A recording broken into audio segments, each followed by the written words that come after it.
மறைமுக உறவுக்காரர்களான பாசிச பாஜகவும் பாய்சன் திமுகவும் தான்.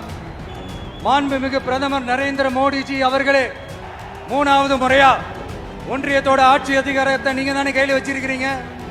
இல்ல நாங்க தெரியாம தான் கேட்கிறோம். நீங்க ஆட்சிக்கு வந்தது ஒட்டுமொத்த மக்களுக்கும் நல்லது செய்யவா, இல்ல நம்மளுடைய இந்த இஸ்லாமிய நண்பர்களுக்கும் இஸ்லாமிய தோழர்களுக்கும் எதிராக சதி செய்யவா? மக்களுக்கு உங்ககிட்ட கேட்கறதுக்குன்னு ஏராளமான கேள்விகள் இருக்குது.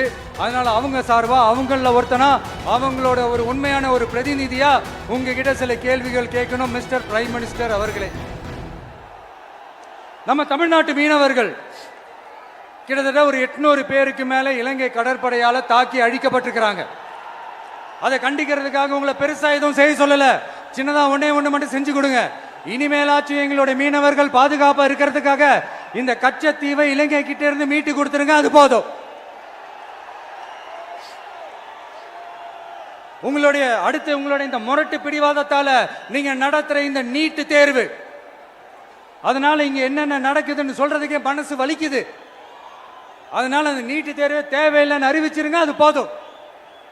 செய்வீர்களா திரு நரேந்திரபாய் தாமோதர் மோடிஜி அவர்களே? எங்களுக்கு என்னென்ன தேவையோ என்னென்ன நல்லதோ அதெல்லாம் செய்ய மாட்டேங்கிறீங்க. ஆனா ஆட்சி அதிகாரத்தை மட்டும் கையில வச்சுக்கிட்டு மக்களை ஏமாத்த நேரடியாக ஒரு பாசிச பாஜக அடிமை கூட்டணி ஒண்ணு. அடுத்து உங்களோட இந்த மைனாரிட்டி ஆட்சியை ஓட்டுறதுக்காக மறைமுகமாக RSS அடிமை குடும்பம்னு இன்னொரு கூட்டணி. இப்படி மக்கள் சக்தியே இல்லாத இந்த ஊழல் கட்சிகளை மிரட்டி அடிபணிய வச்சு 2029 வரைக்கும் சொகுசு பயணம் போயிடலாம்னு திட்டம் தீட்டி வச்சிருக்கிறீங்க. அதானே ஜி? என்ன ஜி? ஒண்ணு மட்டும் சொல்றேன், தெரிஞ்சுக்கங்க. என்னதான் நீங்க இந்த நேரடி மறைமுக கூட்டணி குட்டிகரணம் போட்டாலும் தாமரை இலையில தண்ணியே ஒட்டாது. தமிழக மக்கள் மட்டும் எப்படி ஒட்டுவாங்க?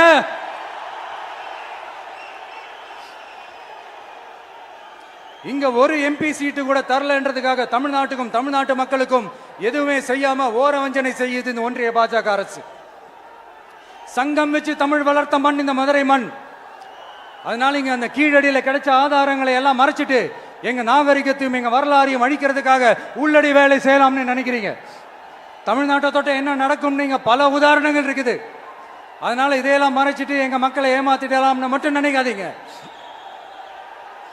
மத நல்லிணக்கத்திற்கு பெயர் பெற்ற இந்த மதுரை மண்ணிலிருந்து சொல்றேன், உங்க எண்ணமெல்லாம் ஒரு நாளும் ஈடேறாது.